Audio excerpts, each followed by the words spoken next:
Hey gang, Scott here with the Scott Gartner Group, and today we're up in North Scottsdale on a chilly February day. We're going to introduce you to one of the best resources in Scottsdale. Everybody knows there's great hiking here.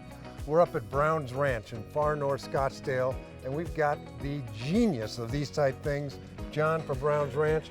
Good morning, Scott. How are you? Good morning. I'm a little chilly, but I'm loving it. It is. 2,500 feet elevation, and we're freezing to death, and folks from out of town are enjoying themselves. It's nice, warm weather. So give us a little bit of, now Brown's Ranch, it was a ranch, yeah? It truly was a working ranch at the turn of the last century, and Brown's family was here until about the mid-70s before they finally got out of the ranching business, and a number of different people owned the land. The state eventually acquired this land, and then years ago the city of Scottsdale was able to purchase it from the state. So we kept the name Brown's Ranch. This trailhead right through here, and this road was the old road that would head down to Phoenix to the stockyards when they would bring their cattle down there. It was a couple of days to get down there, but it was all right here. So people don't realize a lot of times that they're walking on a trail that's been here for a long time. There's a lot of history here. There's a lot of history, a lot of interesting, colorful history. So it's a great place to explore. So we're right at the entrance here, just as walking into what is this structure? This is the trailhead. We just simply call it Brown's Ranch Trailhead. Love it. And they've got a lot of information here for you, some big maps and some other things, but what do we have here? This is it's kind of a detailed history for those folks that really want to read and find out about Native Americans that were here long before we got here. There's a lot about the ranching, even a little bit about the military history. There was a military road that actually came through here that was started over at Fort McDowell and went all the way up to Fort Whipple near Prescott. So we've even got a little bit of that history that's out there. And then it goes on to talk about the preserve and how this preserve came about.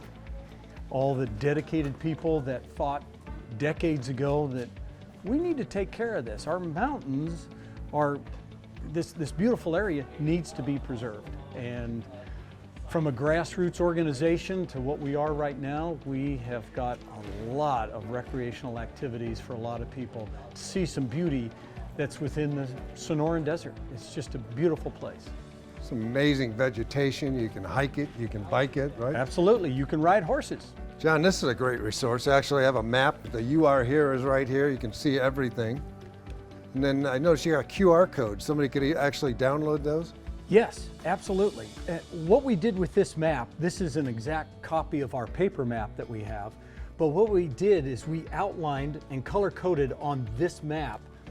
If you're after an easy bike ride or a moderate bike ride, easy hike, so we kind of broke it down for you, easy to see, and then these QR codes will help bring that photograph of that particular route up so that you know which trails you're going to be on, and this is going to be an easy or a moderate or a difficult trail. So we've got over 125 miles of trails out here.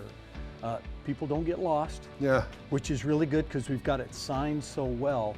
But there is so much out there that you can see, so much more than what you just see from here. So it's worth even going a short distance out there to explore and see some of the great things that are out there. That is awesome. And then you have just classes and activities, don't you? We've got a lot of activities, especially this time of year. During the cooler season, say starting about October-ish, right in there until about the end of March, first part of April. When the weather's good, we have a wide variety of hikes that go out. Whether you want to know about reptiles, geology, history, vegetation. Native Americans, we've got it.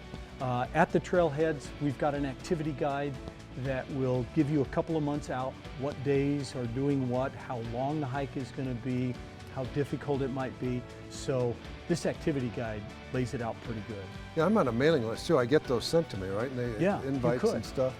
What everybody does nowadays is they go on the internet, and if you go to the City of Scottsdale website or the McDowell Sonoran Conservancy website, our websites are interchangeable for the preserve and the Conservancy, and you can find those activities listed out there as well. Awesome. And what's the passport program? I heard about that. So this little activity guide that the kids can go out for, we tell them to observe and look for things like a rock outcrop. Do you see a rabbit in there? Or do you see an elephant over here? What does that rock look like to you? We describe some things like holes that are in the ground. Look in, what's there? Anything in there? What could have built that hole? It gives them something to do. It keeps them occupied, and they're like, oh yeah, you know what? This hike wasn't as bad as I thought it was going to be. It's like a little scavenger hunt, and they get to find it. And yes. That's very cool. Yeah. Keep them engaged, and anything's better with a goal. So that's Absolutely, great. yes. Is there some kind of a thing where they stamp it if you've ever been to Yes, it? they do. They've got a stamp that they'll stamp in here for the kids.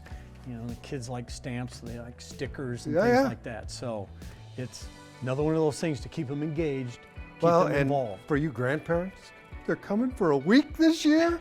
What are we gonna do? Fill up a passport, you know? If you can get your kids to take their kids, that'd be better, but you could go on a few. Right, yeah, great idea, perfect. No, that's a great resource. You know, there's not a lot of rules out here, but as I sell people home sites up in the desert, I always tell them, you know what? Don't worry about the animals too much. They're not gonna mess with you, it'll be fine. None of the plants are fun. Don't play with the plants. They stick you. Yeah, so they do. A big rule up here is probably trying to keep to the trail. Yes, absolutely. Stay on the trail, and a lot of your worries or concerns are gonna be okay. If you stay on that trail, you'll be all right. Throughout the trail system, why people don't get lost out here at Brown's Ranch, at all the trail intersections, we've got signs that will direct you to the next trail intersection or how far is it back to the trailhead, so that people, they do fine out here. Grab a paper map, head out and enjoy the hike. And always, we're all out here for the same enjoyment. We want to get out, enjoy nature, whether you're on a bike, you're on a horse, or you're hiking. Just be aware of all the other people that are out here using, and just keep a close view or close idea on the sign that yield to other people. Bikers yield to horses, and everybody yields to the horses, and just be courteous, be nice while you're out there. Well, we are so happy that we found you here today, John. Thank you for just giving a little bit of your time, and we really appreciate it. We're going to go hike a small trail. That's great. My pleasure. Thank you for stopping by, Scott. Thank you, John. Mm-hmm.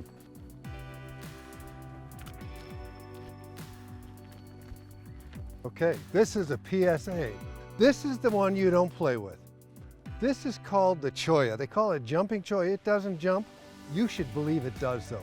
Just think of it that way. These things suck. I went to show my sons why you don't screw with these, and I'm not doing it this time. But I put my knuckle against one of the sharp things to show them how it would grab. It not only grabbed, as I pulled away, the whole branch went onto my hand. It was special, I can tell you. Do not mess with this cactus.